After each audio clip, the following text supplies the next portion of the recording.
Hai Sobat Graha, kembali lagi di Mode Graha, ngobrol dengan Graha Husada Jepara. Assalamualaikum warahmatullahi wabarakatuh, selamat siang. Hari ini kita kedatangan Dokter Ana, dan kita akan membahas tentang pemeriksaan laboratorium untuk sindrom metabolik ya. Dokter Ana bisa sapa Sobat Graha di rumah? Halo Sobat Geraha, saya Dr. Ana, dengan saya PJ Laborat, Rumah Sakit Geraha, ada sehat. Nah, oke. Selamat datang di Mode Graha ya dok. Kita langsung aja nih kita. Dok, sebelum kita bahas lebih mendalam, sindrom metabolis itu apa sih dok?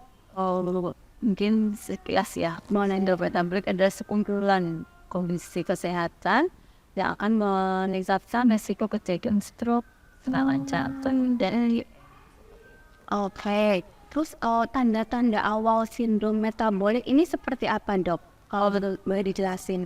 kalau tanda-tanda awal mungkin tidak begitu khas ya. Yang bisa kita ketahui bahwa seseorang resiko untuk terjadi sindrom metabolik adalah satu, tensinya tinggi, dua, kadar gula tinggi, terus tiga, mungkin ada suatu kelainan dislipidemi namanya. Dislipidemi itu adanya abnormalitas kadar kolesterol. Ini sih loh. Karena seperti hipertensi, DM itu kan gejalanya tidak begitu khas ya. Jadi mungkin sesuai dengan kadar ataupun penyakit berapa lama dia diderita. Jadi mungkin kalau di awal-awal kita tidak merasa bahwa kita ini ada suatu risiko sindrom metabolis. Kalau obesitas juga termasuk salah satu tandanya nggak sih dok? Ya, obesitas. Maksudnya kalau secara klinis, kita mengeluh apa sakit. Kalau mungkin hipertensi kan seperti pusing, seperti itu ya. Kalau ini tidak begitu jelas. Oke. Katanya yang saya baca soal sindrom metabolik ini perut buncit tuh juga bisa jadi tanda ya dok ya. Dan apakah juga tadi saya tanya obesitas itu juga jadi salah satu tanda karena memang ada perutnya lebih buncit daripada yang biasanya. Kalau buncit itu menandakan suatu penumpukan jaringan lemak yang itu kita ada, saya termasuk juga lebih ini dekat perut saya nih. Harus ada ini dok. Ya ada. Yang kita lebih berisiko terjadi sindrom metabolik kalau perempuan, lingkar perutnya lebih dari 80 cm. Oke. Itu perempuan ya.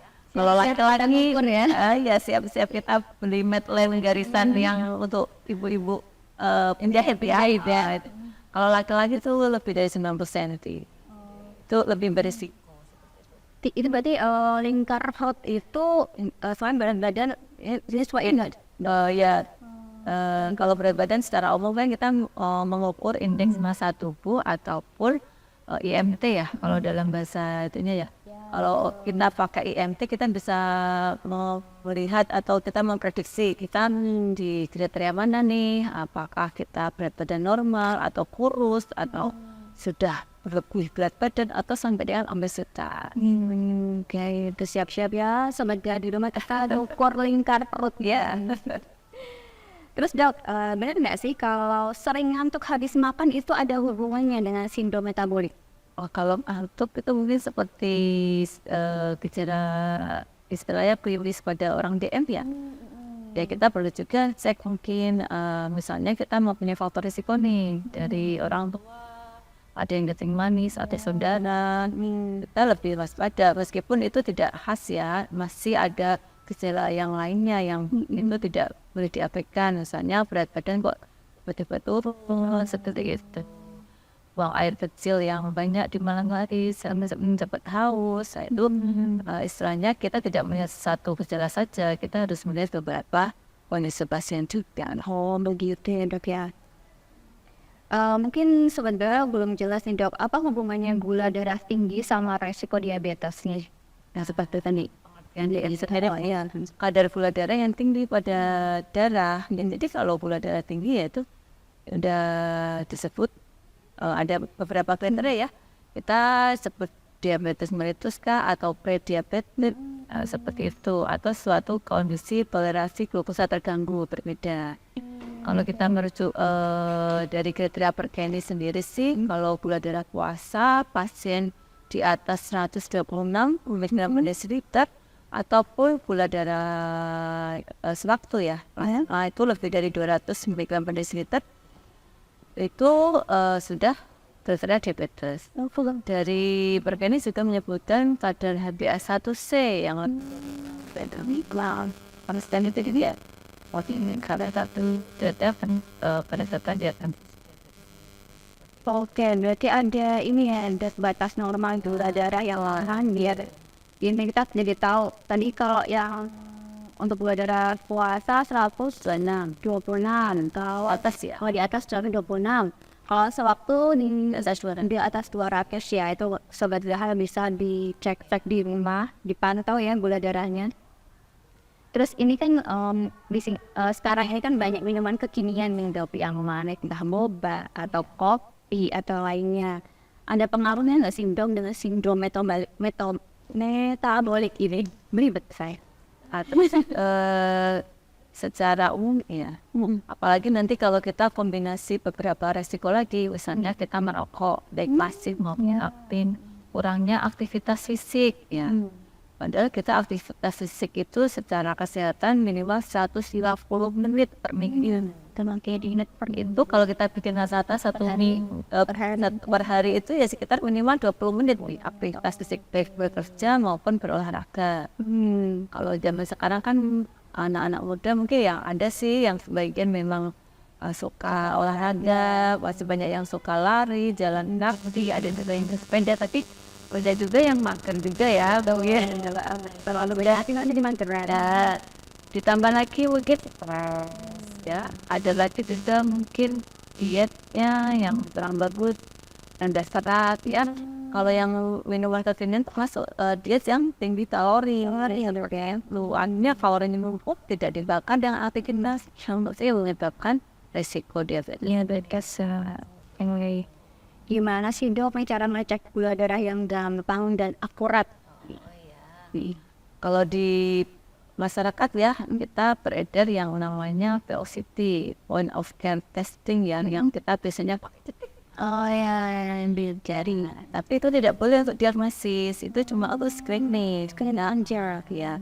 Dan itu pun harus istilahnya kita ada latihan dulu nih bagaimana sih cara pemakaiannya.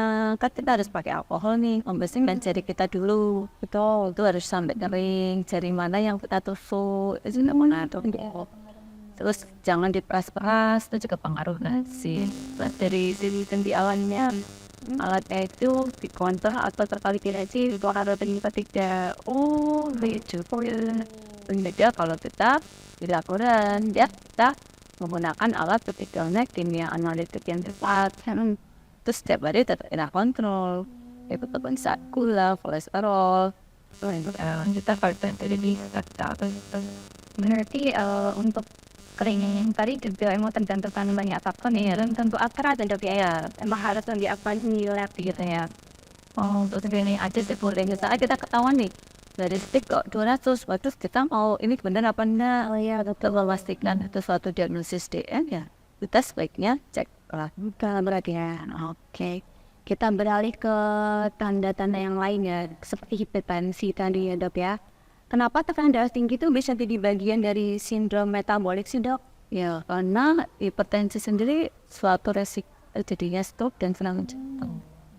Secara umum sudah kita ketahui ya, hipertensi darah, tekanan darah yang dalam jangka waktu yang lama, yang tinggi itu akan resiko menyebabkan pembuluh darah kita istilahnya mungkin tidak kasat mata ya, ada luka-luka di pembuluh darah kita, dan itu kalau ada gula darah tinggi, akumulasi dari dislipidemi tadi yang ada kolesterol yang abnormal, itu bisa menempel di sana. Dengan hipertensi juga, yang hotspot tadi ataupun yang jendelan yang menempel tadi, yang dibentuk dari akumulasi gula darah yang tinggi sama kolesterol tadi, itu sewaktu-waktu bisa lepas. Kalau lepas, seperti lumut lah ya, kalau kerak ya, kerak di lumut yang di istilahnya selang ya, selang air. Kalau lepas dia nyumbatnya ke jantung, itu jadi serangan jantung. Tapi kalau sewaktu-waktu lepasnya di otak, menyumbat di pembuluh darah otak, itu terjadi serangan stroke.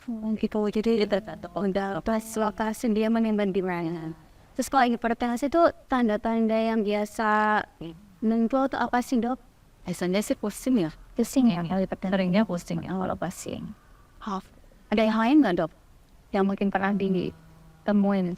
Yang paling sering pusing area mungkin area kepala depan atau sampai angku seperti itu. Oke. Penting nggak sih dok buat rutin cek tekanan darah di rumah? Terus kalau memang di rumah tuh yang akurat untuk ngecek dan yang lebih gampangnya tuh bagaimana dok? Kalau kita ya, apalagi ada teman-teman yang sobat Graha yang ada keluarga faktor resiko ya, tadi bapaknya dari stroke atau warganya ada yang serangan jantung, itu lebih berisiko dan itu harus lebih sering dicek. Kita tidak usah menunggu 40 tahun baru cek ya, seperti itu. Ataupun apa namanya merokok, anak muda kan merokok banyak ya yang merokok, ketika stres, nah itu semua faktor risiko itu lebih mempercepat kita untuk supaya lebih awal screening. Seperti itu, tidak menunggu nanti kita tua di atas 45 kita baru cek kesehatan kita, itu tidak benar. Jadi memang kalau kita menyadari bahwa diri kita mempunyai faktor risiko yang lebih banyak, itu lebih disarankan lebih awal untuk cek seperti itu. Baik dari pemeriksaan fisik, tensi ya, kan bisa tensi, nadi ya, ataupun dari parameter laboratoriumnya.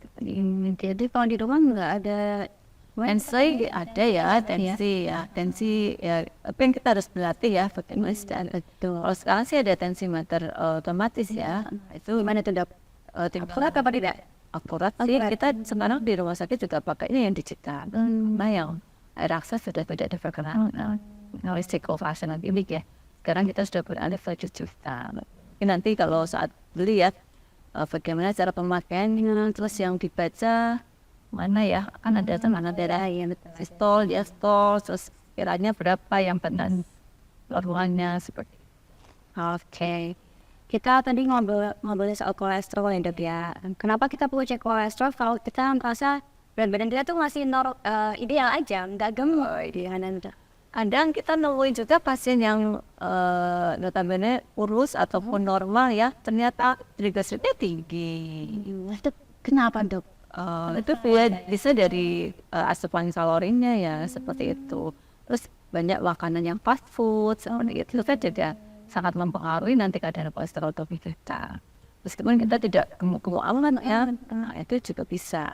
Kan banyak ya dok ya yang maksudnya dia atau nggak yang kurus tapi ternyata kena kolesterol. Iya, tidak menjamin yang kurus pun tidak ada dislipidem. Betul.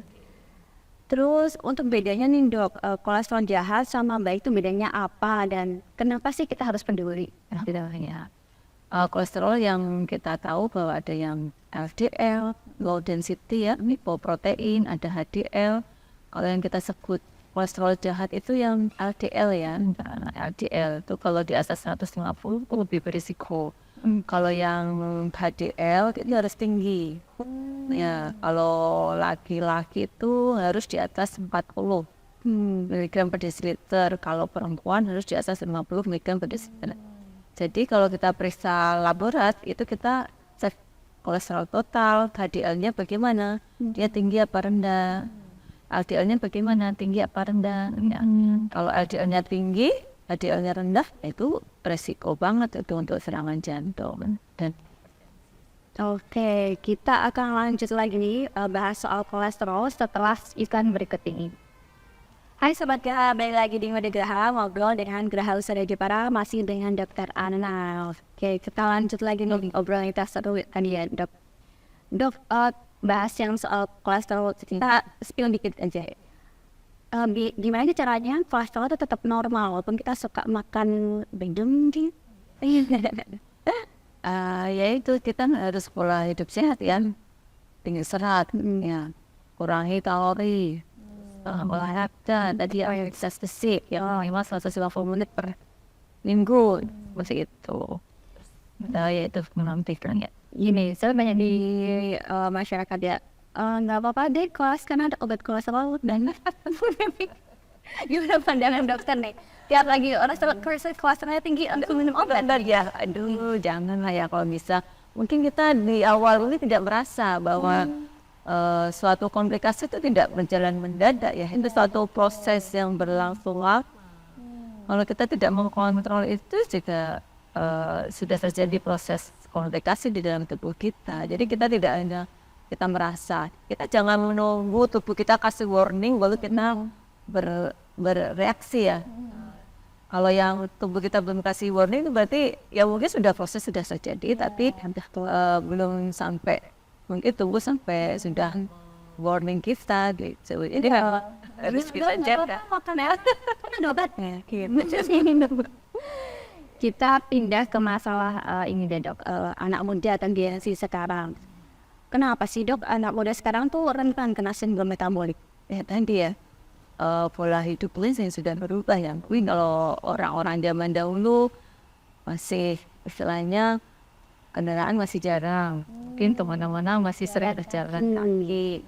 Terus makanan sekarang ya, kalau dibandingkan dulu mungkin lebih sayur lebih banyak, jarang yang digoreng, Semua digoreng dok. food ya.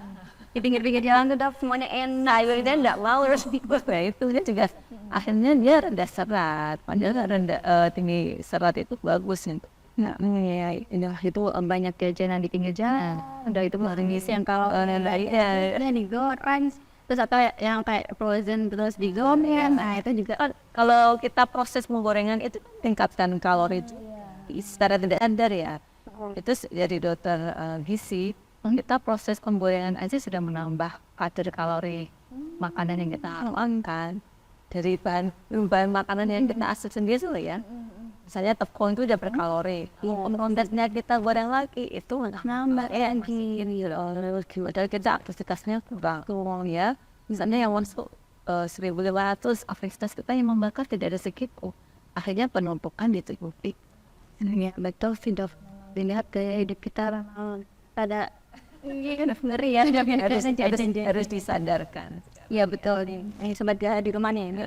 Genzi yang jangan jajan sembarangan, dijaga kolesterol dan juga ini ya kadar gula darah itu dia. Lanjutin dok. Tadi ini soal junk food udah dijawab sama dokter nih. Terus nih, benar nggak sih dok kalau sering makan malam bisa bikin sindrom metabolik makin parah? Kalau makan malam itu kan kita setelah makan mungkin tidak ada aktivitas ya. Nah itu yang akhirnya membuat penumpukan kalori di tubuh kita dan tidak kita bakar. Ya, meskipun ada pembakaran tapi kan tidak seoptimal kalau kita dengan beraktivitas. Kalau panduannya sih kalau kita makan malam terakhir maksimal jam 7 ya. Betul. Gitu kan. Ada jaraknya. Ada jaraknya, tidak langsung kita tidur. Iya. Ada juga yang habis malam tidur itu malah beresisi lagi. Iya, karena tadi tidak sempat kita metabolisme atau pengembangan kita metabolisme sudah akhirnya kan menurut parah. Iya betul dong. Terus kalau bisa nggak sih sindrom metabolik diobatin dengan diet gitu dok yang tepat mungkin? Ya salah satunya memang kita pencegahan dari sindrom metabolik itu dengan diet. Terutama diet tinggi serat, rendah kalori, terus rendah garam juga sama sodium. Ya kan juga ya dok ya? Ya, karena itu resiko hipertensi juga tinggi garam. Kalau masyarakat di Jepara tuh biasanya cenderung suka apa sih dok? Kayaknya manis ya?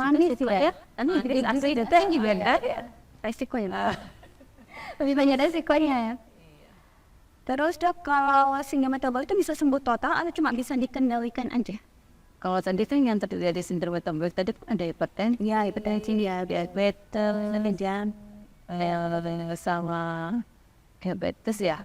Itu tuh tidak bisa sembuh tapi bisa dikontrol.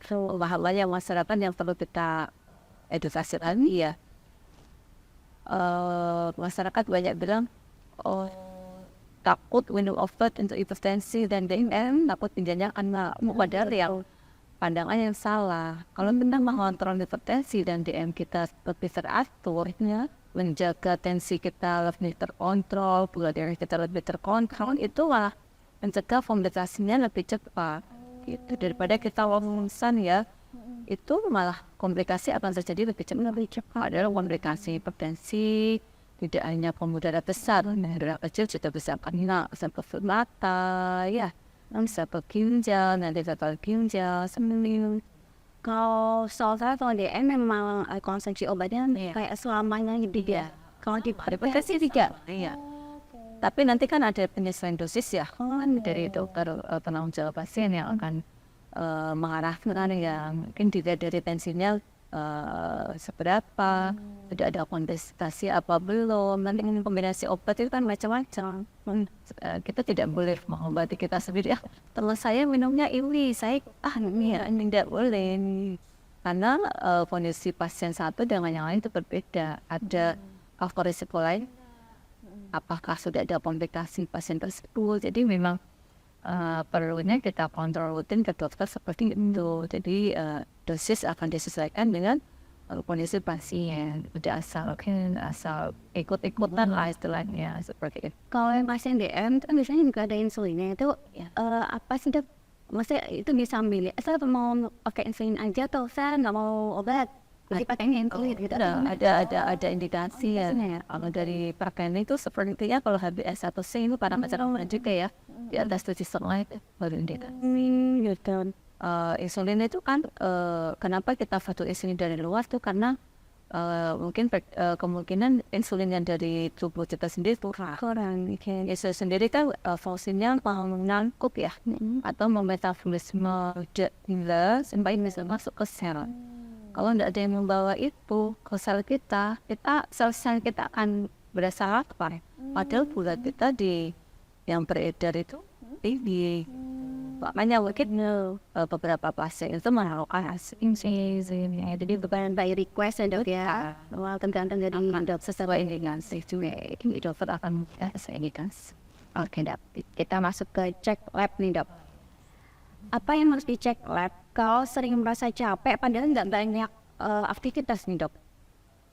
Ceknya apa aja nih kalau sebenarnya kita nggak banyak aktivitas tapi kok gampang capek, gampang ngantuk atau gimana gitu Dok? Tidak harus gula aja ya. Kalau kita capek itu kan bisa dari aneh. Kalau kita istilahnya medical check up ya, ada namanya pemeriksaan darah rutin. Itu kita lihat keadaan harga kita. Mungkin kita capek itu karena kita aneh. Tambah perempuan ya yang resiko anemi perempuan menstruasi, lahirkan ya nggak perdarahan ya hanya belum lagi nanti kalau asupan gizinya kurang sehingga variasi makanan kurang itu kan resiko anemi. Selain tadi HB ya yang kita cek kalau HB normal mungkin kita dari metabolik kita seperti gula itu juga bisa kita cek.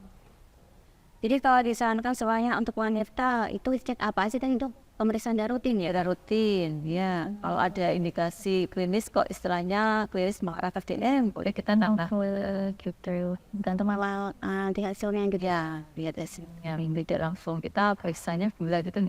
Kita lihat hasilnya. Siap. Terus berapa kali nih Dok harus cek lab dalam setahun buat menjaga kesehatan metabolis? Tadi yang saya sampaikan ya, kalau kita tidak ada faktor risiko yang tadi saya sebutkan ada DM, hipertensi, merokok itu di atas 45 tahun kita boleh cek setahun sekali. Tapi kalau kita ada risiko tadi ada keluarga yang riwayat DM ataupun kita ibu-ibu yang sudah melahirkan ya dengan riwayat persalinan kok bayi kita besar lebih dari 4 kilo itu juga merupakan risiko kita terjadi DM. Itu juga disarankan tidak harus menunggu umur 45 itu kita harus cek Minimal 1 tahun sekali. ya. Kalau tidak ada faktor risiko 1 tahun sekali, kalau ada risiko ya lebih cepat. Tapi mungkin bisa datang 3 bulan, 6 bulan sekali atau 3 bulan atau 6 bulan sekali ya minimal ya Dok ya. Terus apa sih Dok manfaat tes lab dibanding dengan cek kesehatan pakai strip? Ya, tadi Perbandingannya ini yang Dok ya, usah akurat ya akurasinya terus kemampuan alat itu berbeda. Kalau biasanya kita pakai stick ya, itu biasanya dia terbatas. Kemampuan baca atau yang dia beda deteksi itu terbatas dan itu tidak bisa untuk diagnosis in the screening. Jadi terbatasnya sih tetap ya dok harus di lab ya untuk yang diagnosa yang lebih tepat dan lebih Kita akurat. menggunakan stick itu mungkin untuk pengendalian glukosa darah mandiri. Oke. Pada pasien-pasien dengan DL yang dapat insulin, itu kan risiko terjadi istilahnya tiba-tiba ngedrop. Itu kita boleh pakai itu, tapi harus dengan diajari dulu bagaimana cara yang benar, pemakaiannya seperti itu. Karena mungkin tiba-tiba pasien kok tiba-tiba dingin, lemas, itu kita harus cek segera kondisi yang hipoglikemi yang akut itu sangat terkait dengan pasien. Jadi indikasi kita boleh pakai alat gula stick itu nanti kan untuk screening tadi atau pasien yang pemantauan glukosa darah mandiri. Jadi kalau untuk lebih akuratnya memang langsung Ya, cek lab di rumah sakit atau klinik ya. Dok, tes lab apa aja sih yang dibutuhkan untuk mengontrol resiko penyakit jantung? Gula darah, Gula darah ya, kolesterol, berarti ada LDL iya itu tidak masuk ya, kolesterol total, LDL, HDL, triglycerid, asam urat ya. Kalau kita lihat fungsi ginjalnya bagaimana, minimal yang dasar itu. Nah, sebelum tes lab itu kan ada yang puasa dan yang enggak ya dok. Nah, itu seberapa penting sih puasa sebelum tes lab untuk hasil yang akurat? Oh iya. Kita ada untuk puasa ya, kita wajibkan untuk pemeriksaan gula darah puasa dan untuk kolesterol. Cara puasanya ini yang mungkin sobat Gira harus paham ya. Ini minimal 10-12 jam. Dan harus bebas kalori. Yang kita puasa dari jam 9 malam ya, itu sampai dengan besok pagi jam 7. Itu harus puasa, tanpa kalori. Tapi air putih boleh. Masih putih masih boleh. Jadi sirup manis, cemilan, apalagi makan berat itu ya tidak boleh. Luas, tidak boleh. Harus tanpa kalori. Tanpa kalori sama sekali ya dok ya, berarti Air putih saja boleh. jadi puasa di 8 sampai 10 jam ya dok ya? 10-12 10-12 jam dan boleh untuk minum air mineral selama puasa ya sebelum cek lab ya. Kemudian dok, kenapa pola makan kita sehari itu bisa pengaruh besar untuk hasil tes labnya dok? Ya, terutama untuk kolesterol ya. Itu pengaruh sekali ya. Mana di asupan kalori kita yang masuk ataupun tadi banyaknya lemak yang masuk ke kita ya, itu akan mempengaruhi hasil. Makanya kalau untuk kolesterol itu idealnya memang harus ada puasa juga seperti kita kalau mau cek ya, bos. Naik dah kan lengkap banget ya prosedur sebelum kita cek lab dan juga kita bahas tadi hipertensi terus apa lagi dok penyakit jantung tadi DM. Nah nanti kita akan balik lagi ke mode Graha setelah iklan berikut ini. Hai Sobat Graha, balik lagi di mode Graha ngobrol dengan Graha Lusada Jepara masih dengan Dr. Aner. Nah dok, ini sesi terakhir kita jawab pertanyaan dari Sobat Graha yang di rumah ya. Ini pertanyaan nih dok. Tanya dok, apakah asam urat yang tinggi hanya karena konsumsi makanan yang tinggi purin atau memang ada keturunan asam urat yang tinggi dari orang tua dok? Urat itu suatu orang yang dari ginjal ya. Bisa juga urin itu satu perombakan dari istilahnya apa ya, metabolisme dari otot juga bisa seperti itu. Biasanya VUI itu pada pasien dan gagal ginjal bisa tinggi. Dan pertama dia juga ya. Untuk keturunan ada juga sih ya.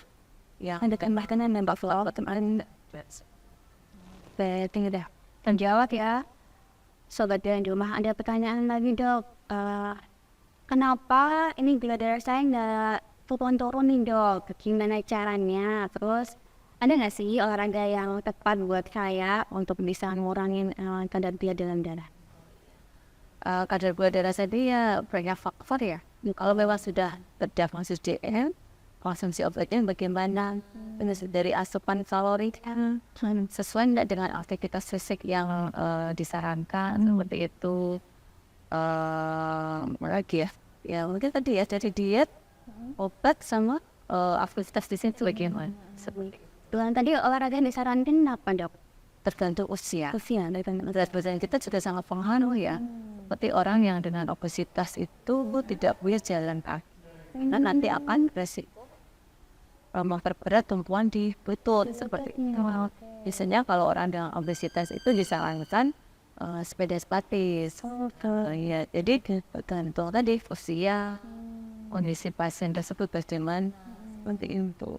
Tapi kalau ada kelainan lagi, mungkin masalah-masalah jantung ya, tidak boleh jalan cepat, tidak boleh mungkin tidak pernah juga macam-macam ya. tergantung kondisi Ya. tubuh, Mungkin bisa dikonsultasikan dengan dokter ya, biar dokter yang mengarahkan. Oh, dengan kondisi pasien seperti ini olahraga yang pas apa? Oke. Nah ini pertanyaannya tadi sih cuma 2 nih dok. Terus sebelum acara kita tutup Wanda Gerahaya, ada saran masukan dari dokter untuk sobat Gerahaya di rumah mungkin? Dan kesimpulan mungkin dok? Ya ini tadi kita sudah membahas sindrom metabolik ya, suatu keadaan kondisi kesehatan yang risiko jadi serangan jantung, stroke maupun DM. Dan ini mungkin di awal tidak secara klinis ya.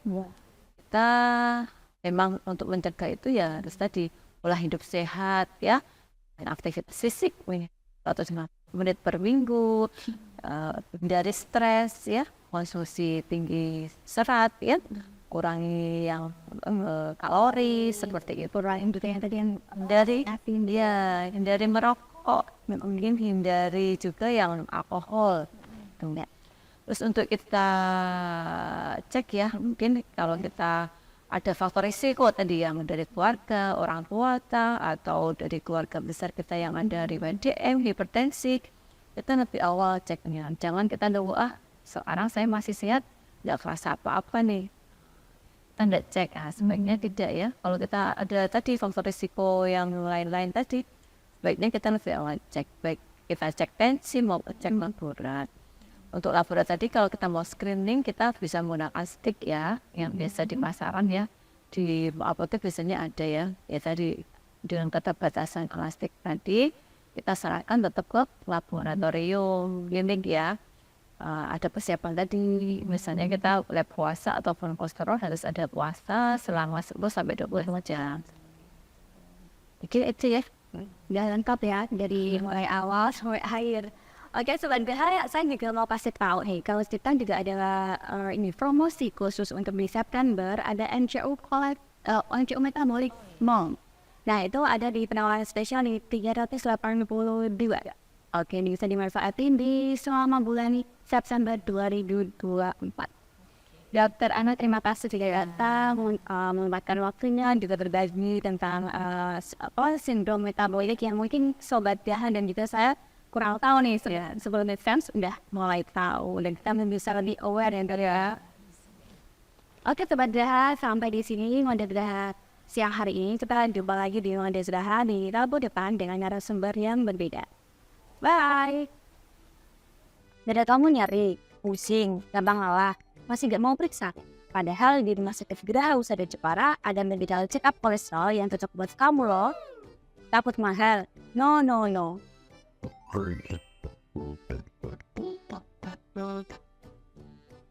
Harga medical check up di Rumah Sakit Gerahaya Husada kompetitif loh. Gimana? Masih bandel gak mau cek kolesterolnya?